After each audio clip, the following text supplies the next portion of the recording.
The purpose of my speech is to persuade my fellow students that organ donation after death is the right thing to do. Over 100,000 people in the US are awaiting an organ donation in order to save their life. Many will never receive the happy news that the second chance of life, a suitable organ donor, has been found. Sure, donating a part of your body and the procedures associated with such are daunting. However, after death, organs are not necessary anymore except to those who need an organ to save their life. Sometimes suitable matches for delicate organs are hard to find, so everyone needs to register as an organ donor in order to maximize the survival of many. There are many negative myths associated with organ donation. One is that doctors do not work as hard to save an organ donor's life in a medical emergency. However, when you are sick or dying, the only priority is to save your life, not the life of someone else, according to Mayo Clinic. According to the Gift of Life donor program, organ donation is only considered after a physician declares the patient brain dead. Another myth associated with organ donation is that the donation affects the possibility of an open casket at a funeral. In fact, medical professionals do everything they can to maintain the appearance of the body for an open casket. They replace bones with metal rods, and they try to hide stitches under the clothes of the deceased. No one needs to know by appearance that a donation has occurred.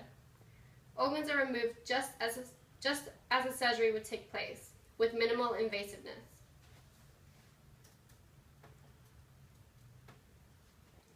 Organ donation can save as many as 8 people's lives from just one donor's organs. Some donations you may not have thought about include the eyes, the skin, intestines, and tissues such as heart valves and tendons. Even bones can be transplanted. Imagine if you were sick, your kidneys were failing, and your only chance at survival was if a donor match was found. Surely then one would be desperate for more and more people to become donors in the hopes of saving your own life. Especially if the rest of you was healthy, and if only one thing was holding you back from life, and those organs were being buried or cremated every day. Thousands of people go through this process of hoping towards the end of their life, but to no avail. The bottom line is this: when you die, there are several organs that you do not need anymore that may be gifts of life to many parents, brothers, sisters, and loved ones. As you can see in this graph, if all available organs were used for donation to those who needed them, so many unnecessary deaths would be stopped. Almost 3 times the amount of people who died waiting for an implant were buried or cremated instead, without their eligible organs being used for donation.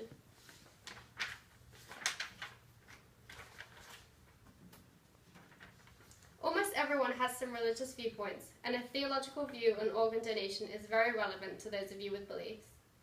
Most religions encourage organ donation as long as the donation process does not impede or end the life of a donor. Organ donation is often considered a charitable act of giving by religious communities. Though there are exceptions, many religions are in favor of saving each other's lives by this means, according to the United Network for Organ Sharing. Ultimately, every individual has their own reasons for considering organ donation after death or not.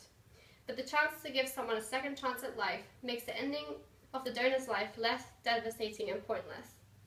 I personally would like some good to come out of my death, and the chance to possibly save up to 8 people from my death out of the 100,000 people waiting for a donor seems more than worth it to me. Right now, I ask all of you to consider becoming a registered organ donor like me and reduce the daunting statistic of those patients waiting for their lives to be saved.